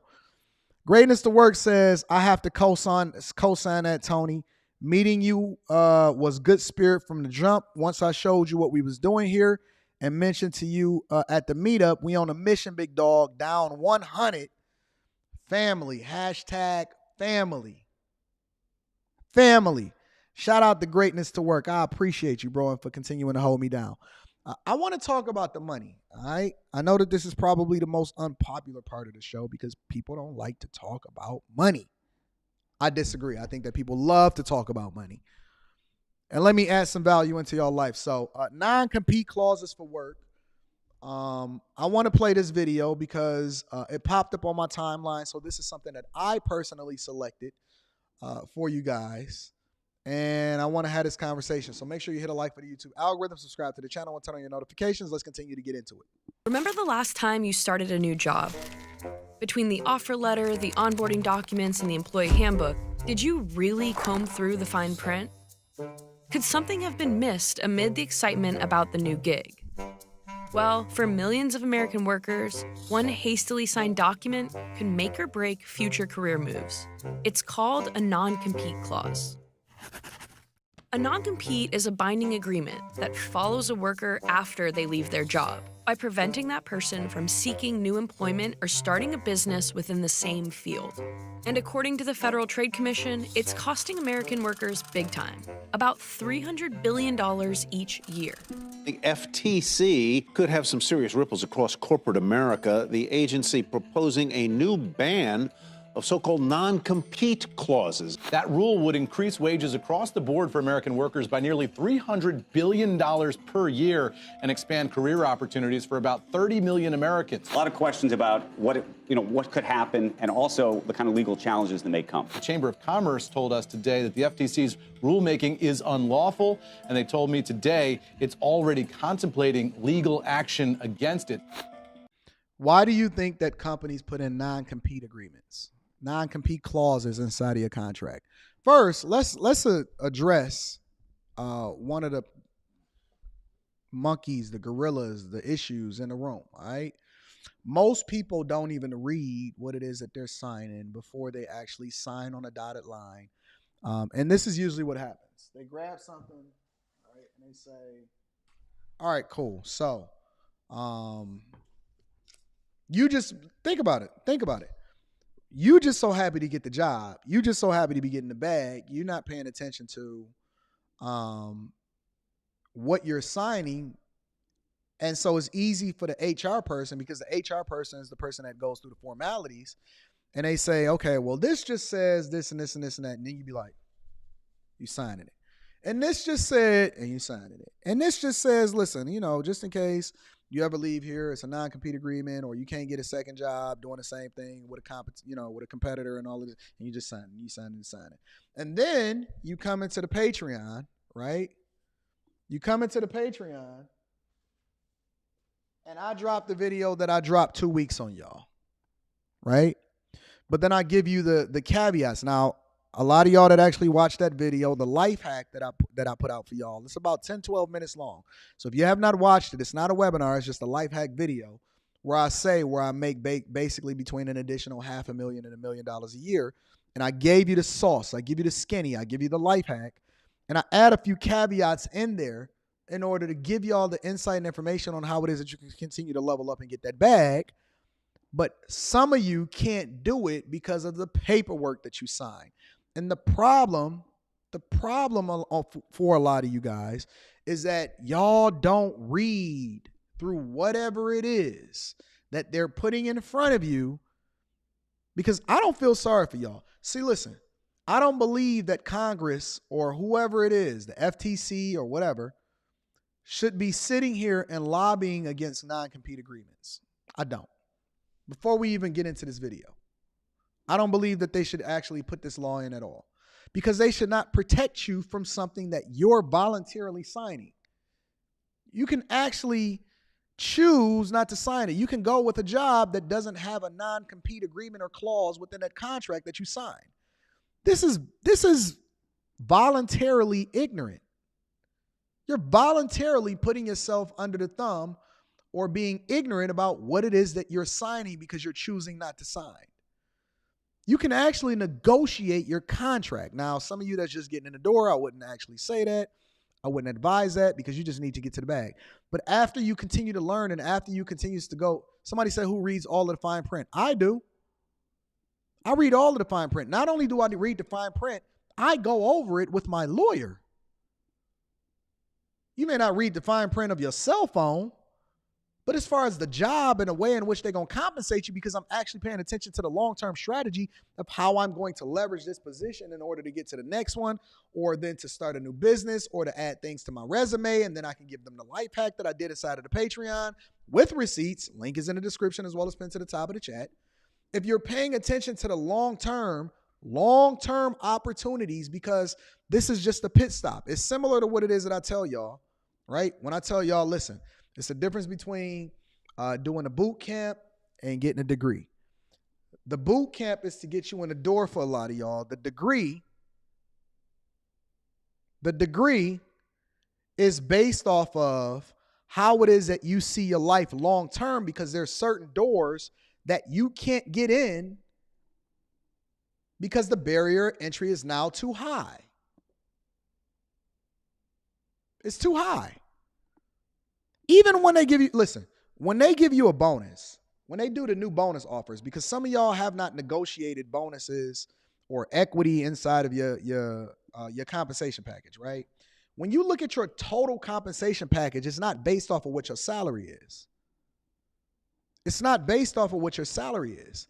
Sometimes they'll give you an impromptu bonus in order to keep you on board because they're going through a transition or acquisition with the company, or your company is merging. Then they say, listen, we merging and we want to keep you on board and we want to give you this incentive and this bonus. And so if you stay to this date, some of y'all remember, right? Some of y'all remember, like over the last year or two, I had been agonizing. I'm like, man, I don't want to stay because of this and that. But if I meet this expectation, or I stay till this date, then when this bonus matures or whatever, it's because I'm reading through the fine print to better understand when certain things are going to hit, or what the criteria is, or whatever the performance metrics that I need to meet in order to hit that number. When you're in corporate America and you get to a certain level, you don't work for the base salary. You work for the bonuses. You don't work for the base salary. You don't work for whatever it is that you're going to be taking home on a monthly basis, on a bi-weekly basis. You work for the bonuses, the performance bonuses, the tenured bonuses, right? You work for the things that's actually going to get you those big checks. And there's specific things in there that you have to read through, or else they can take that away from you, or they can choose not to give you that bonus, or give you that bag, or give you that money. Or I've seen people miss out on huge sums of money because they didn't read specific things that were in that contract that they signed. They just so happy to see the number and they sign it. And I've seen people miss out on huge bags because they didn't hit a metric, or they didn't hit this particular thing, and it didn't trigger that compensation. It didn't trigger that part of it. And the only reason that they know it is because they then have conversations with you and they compare and contrast. So let's continue. Here's why the FTC is going to war against non-compete clauses. Mika G, you're absolutely correct. The FTC's current proposal is the most aggressive step that any... Who is this man with no mustache? No beard, no mustache. I'm cool with the no beard. I can roll with that. Where your stash at, man? All right, let me stay focused. Actor within the federal landscape has taken towards addressing the problem of non-compete abuse. A non-compete is a contractual clause between a worker and an employer that limits the worker's ability to accept or seek other employment or to start their own business for a certain period of time or within a geographical location after the employment ends. And the reason that they do that is because they don't want you, let's just be 100%, right? Because they're giving you the lawyer terms, they're giving you the technical terms. They're saying, listen, a non-compete agreement is that you won't start a company or you won't start a business or you won't work for a competitive within a specific time frame after leaving this job. This is what they're saying. The long story short is they saying, we don't want you taking what it is that you learn here, getting the bag over there and then using it against us. We don't want to pay you to learn what it is that you've learned or to take secrets or to take information and then implement it over there at our competitor and then use it against us. That is what a non-compete agreement. They put that in there so that you don't destroy their business as a result of being an employee at their company. It is needed. It is necessary, right? You can't just say, okay, well, listen, I'm about to take the information that we got because we was developing AI software over here and I'm going to take it and I'm going over there. And now I'm going to your competitor. They put that in there for a reason. And so most people are only looking at it, and this is why legislative branches are it's so easy for them to be able to pass things through, because the majority of the people that's looking at it or the majority of the people that's having a conversation about it are not familiar with it or they've never been on the receiving end of that L, right? It's a lot of people that's going to lobby for it, but it protects the company. It protects you against whatever it is. If I employ you, right? And you work for me and I give you all of this game information, tools, and I teach you and you've been working for me. And then you just run over to my competitor and you use all of the things that I've had against me. Where does that leave me?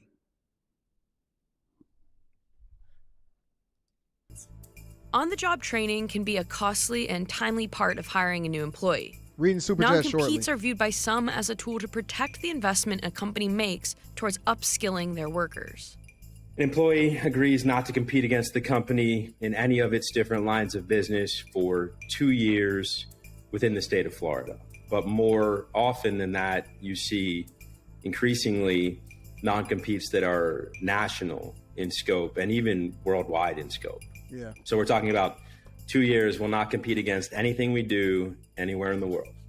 And the reason that they do that is because now it has become a global company. I'll give you another example, right? The United States, and you guys need to start becoming more familiar with what's going on internationally. You see a war. We always say the war against China, and we always say currency and all of this other type of stuff, right? But it's much deeper than that.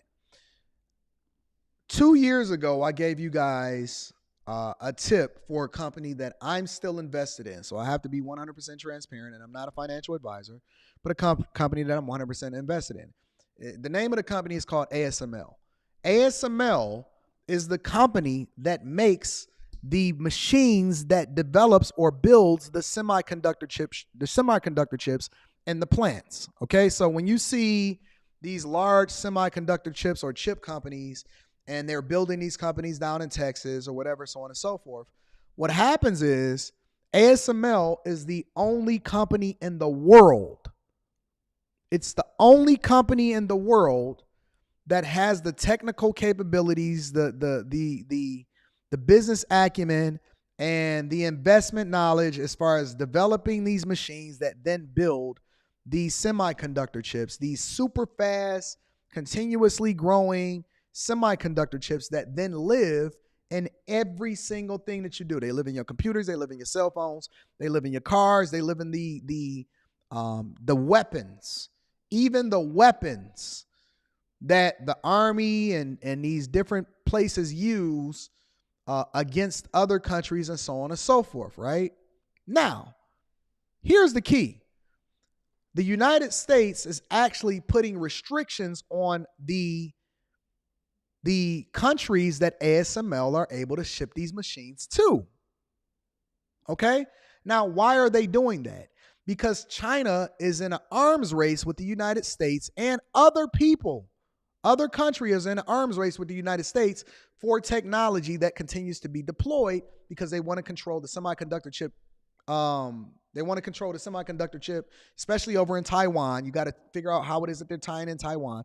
They want to control the growth of the semiconductor chip industry, and China is behind the United States and the technology and the chip technology that allows for them to continue to compete with the United States on so many different fronts. And so the war against China is more than just the American dollar, is more than their alliance with Russia.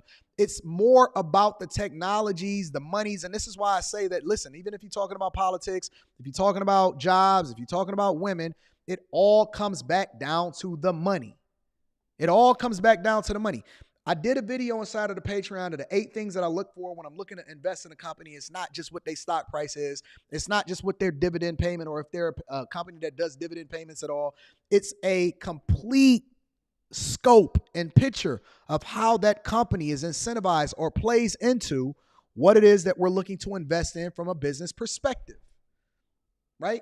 If this is the only company in the world that then makes the chips or makes the machines that make the chips that these large companies are investing these plants in, and I believe, I forgot what it was like between $100,000 or $250,000 per machine that they are using in order to build these chips that they then ship over, right? The logistics attached to it, in which they get them over into these particular plants, also factor into it, right? Look it up, ASML. Now here's the caveat, right? Now, how does this tie into non-compete agreements? Okay.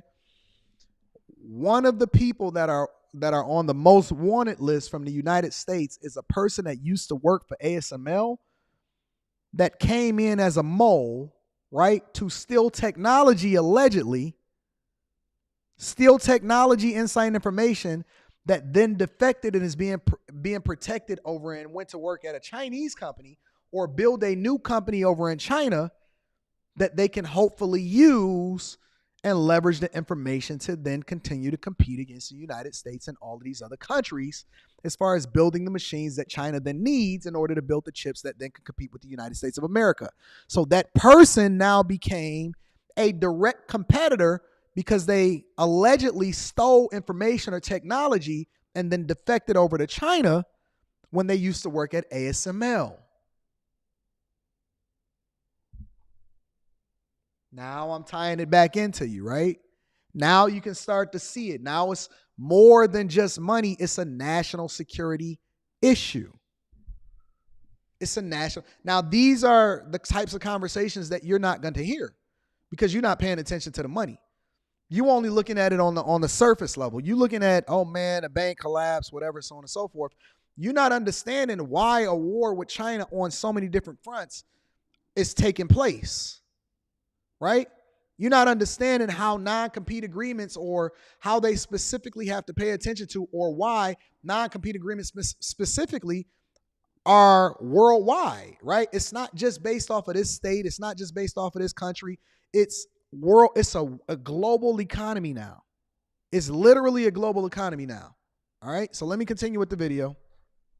Critics say that non-compete contracts stifle career mobility by squashing a person's power to seek out comparable employment that offers higher wages.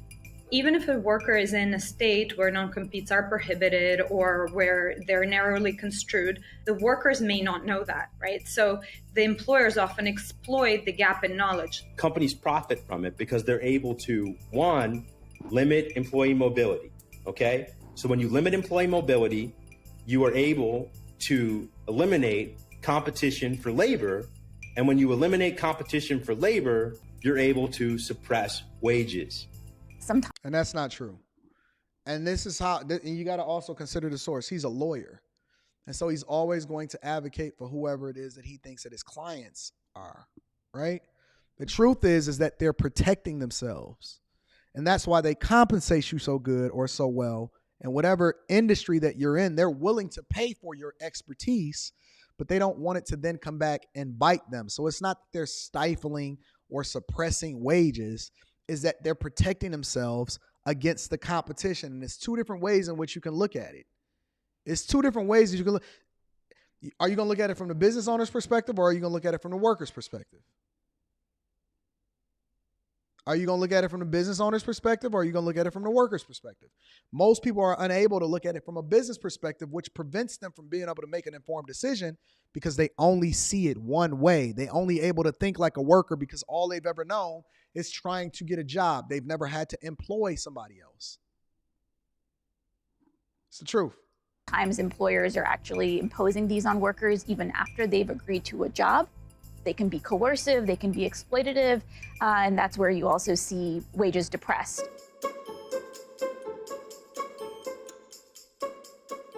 Historically, non-compete agreements were used to keep executive-level employees from working for competitors and bringing trade secrets with them. Now, non-compete clauses have trickled down to rank and bringing trade secrets with them. File positions in nearly every industry in America. It's estimated that 18% of U.S. workers are bound by non-compete contracts. Which is a small amount. Non-compete clauses today govern around 1 in 5 U.S. workers. These clauses may have started in the boardroom, but today what we see is that they've proliferated across sectors and across income levels. And so here's the caveat, right? And this is the part that they're not telling you. Because it's easy to pitch this and say, well, 1 in 5 people are affected by non-compete agreements or these clauses that are in the contracts. And this only used to be for executives and boardroom members and all of this other type of stuff, right? It only used to be, hey, you can't leave Google and then go over to Apple and all of this other type of stuff as an executive and doing it. But the reality is that the majority of the jobs that's being created and developed inside of the United States are more technical. They're more technical. So, for example,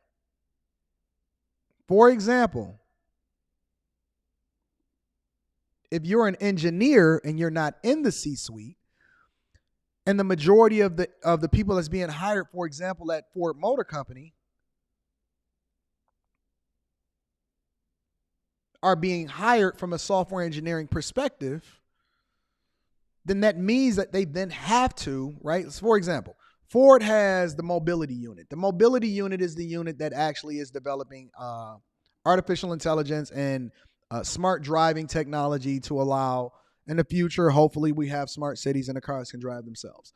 If they leave that company and then they go over to Waze or they go over to Tesla, right? That's more of a technical worker. So the majority of the jobs that's being created are information technology jobs, or it can be a job that has a requirement that prevents you from then taking that information over to the competitor and then using it against them. So it's not just on the surface what they're presenting for it to be, right? It's not just what they're presenting for it to be. There's so many nuances and its context into the conversation that then gives you additional insight and information as to why it is that these jobs are making or using this information in order to make sure that you're not using it at a competitor. And it's not that they're suppressing wages. They're preventing themselves from being hurt as a result of it. All right. Let me read some of these super chats and then we're going to continue with the show. Shout out to Zhao Hui. Says love from Huangshan City, China bag chasers. We worldwide over here in these streets. Shout out to my bag chasers over there in China getting it. Shout out to my bag chasers in China. I appreciate you. I love you. Thank you, my friends, for watching over in China. Can't wait to get over there in China. Jamal says, headed to the airport, had so much fun in Dallas. See, he just now leaving right now. And at the meetup that I thought about staying. Good seeing everybody. Shout out to Jamal. I appreciate you. Elam says, it's like you pay for someone to steal out your house and you can do nothing about it. Non-compete clauses protects the company from insider threats. Imagine this. You get a chick, right? And this is one of the things that men are complaining about today. You get a woman, you build her, you develop her, you put her through school. Imagine getting a girl, you put her through school, you teach her everything that she needs to know about business. You feed her. You put off your dreams in order to continue to build up her future. And then she takes that information and she goes and get another man and marry him and then works for his business and then build that business up to be a $100 million business. How would that feel?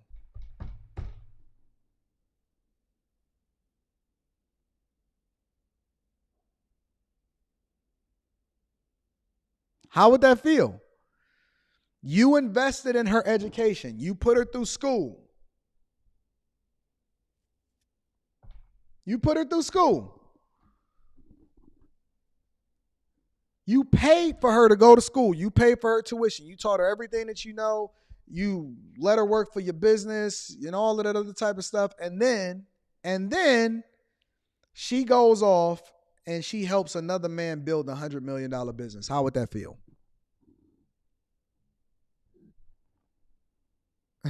Yeah. Now y'all understanding it. Now you getting it. Now you feeling some type of way about it. Shout out to Danzyland de Soil. Says helping with the business cyclical bag chasing. Now you feeling some type of way. I appreciate you, Danzy. I appreciate you, big dog, for holding me down. If you put a chick through school and you made her who she is today, and then she went over and she went and helped somebody else build $1 billion business or $100 million business, you would feel a certain type of way about it. And that's what guys are going through today. It's nothing that's preventing them from putting a clause inside of your agreement from getting with this guy. You can do what you want to do when you want to do it. And that's why it's so dangerous for guys to be in relationships today. Lamar Black Attack is in the building, says, why would you work for any company without trying to steal all the knowledge that they are offering on earth to steal? I'm on earth to steal knowledge from others. That's true. But see, that's why companies got to then protect themselves. You can't start looking at companies weird and say, well, you know what I'm saying? You shouldn't have a non-compete clause inside of this contract. You got to be a little bit more careful. Listen. I love you. I appreciate you. Thank you for everybody continuing to tune in on this Monday. We had a great show. And you know we do it 5 days a week, Monday through Friday, between 10:15 and 10:30 a.m. Eastern.